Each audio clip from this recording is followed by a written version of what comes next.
लोग तुम पर और आनंद अंकल पर हंसेंगे। कम से कम इसका तो ख्याल करो। ये बात सुनते ही दीपशिखा याशी की आंखों में आंखें डालकर देखने लगी। ये मेरी पर्सनल चॉइस है, लोग क्या सोचते हैं इसके बारे में, या फिर तुम क्या सोचती हो, इस बात से मुझे कोई फर्क नहीं पड़ता। ठीक है दीपशिखा, मैं तुम्हारे लिए कार का इंतजाम करवाती हूँ। नहीं, मैं कार और बॉडीगार्ड्स के साथ नहीं जाने वाली। मुझे बिल्कुल सिंपल तरीके से जाना है। बेहतर होगा कि तुम मेरे लिए ट्रेन की टिकट बुक कर दो। ठीक है, जैसा तुम कहो। मैं ट्रेन की 2 टिकट्स बुक कर देती हूँ। ये बात कहकर याशी अगले ही पल केबिन से बाहर निकल गई। उसके जाते ही दीपशिखा एक टक दीवार को देखने लगी। कुछ ही देर में दीपशिखा याशी के साथ जोधपुर जाने के लिए निकल चुकी थी। उदयपुर से जोधपुर की दूरी लगभग 4 घंटे की ही थी।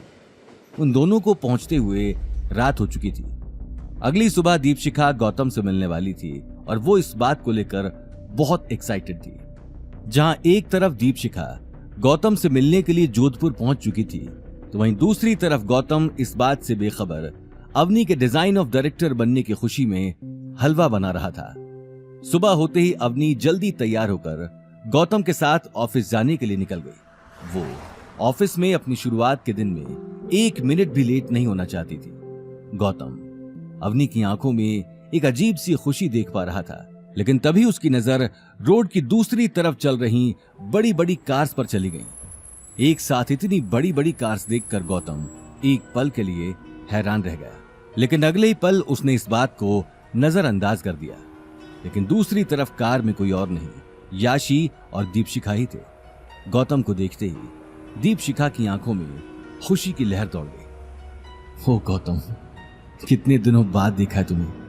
ऐसे लग रहा है जैसे कल की ही बात है, जब तुम बिना किसी को बताए चले गए थे। कितना ढूंढने के बाद तुम्हारा पता हाथ में लगा है, लेकिन इस बार मैं तुम्हें कहीं नहीं जाने दूंगी। दीपशिखा गौतम को देखकर मुस्कुरा रही थी, लेकिन अचानक ही उसकी नजर अवनी पर चली गई। अवनी को देखते ही उसके चेहरे का रंग उड़ गया।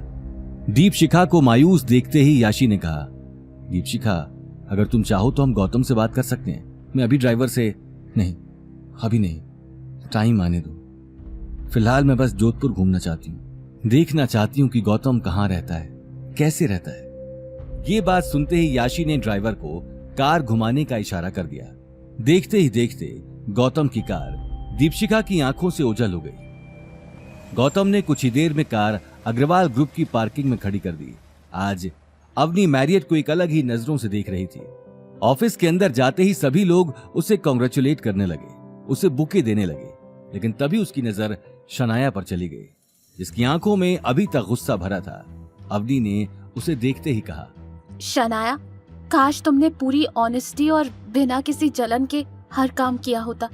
वैसे नील को कह देना मेरा कैबिन जल्द से जल्द खाली कर दे, क्योंकि अब मैं अपने काम में किसी भी तरह की देरी नहीं चाहती।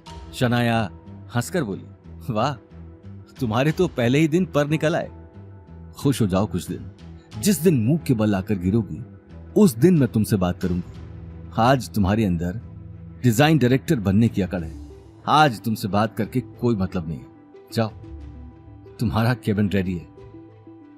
शनाया की आंखों में बदले की आग देखते ही गौतम आगे आ गया। शनाया, प्लीज, आज हम कोई तमाशा नहीं चाहते। आज अवनी के लिए बहुत बड़ा दिन है और वो इस खुशी के मौके पर किसी तरह की टेंशन नहीं चाहती। शनाया गुस्से में बोली, हाँ मना लो जितनी खुशियां मनानी है। मैं भी तो देखूं कितने दिन रहती हैं तुम्हारे साथ ये खुशियां। शनाया अपने कड़वे शब्द कहकर अगले ही पल वहां से निकल गई। शनाया के जाते ही अवनी गहरी सांस लेकर गौतम को देखने लगी। डोंट वरी, कुछ नहीं करेगी ये। जिसे करना होता है वो बोलता नहीं है।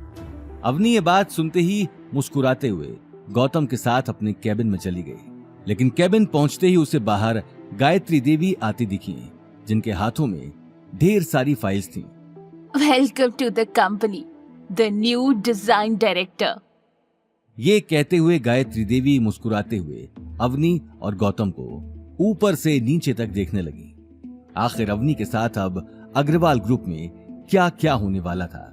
क्या दीपशिखा गौतम से मिलकर अपने प्यार का इजहार करेगी? क्या होगा गौतम का अगला कदम?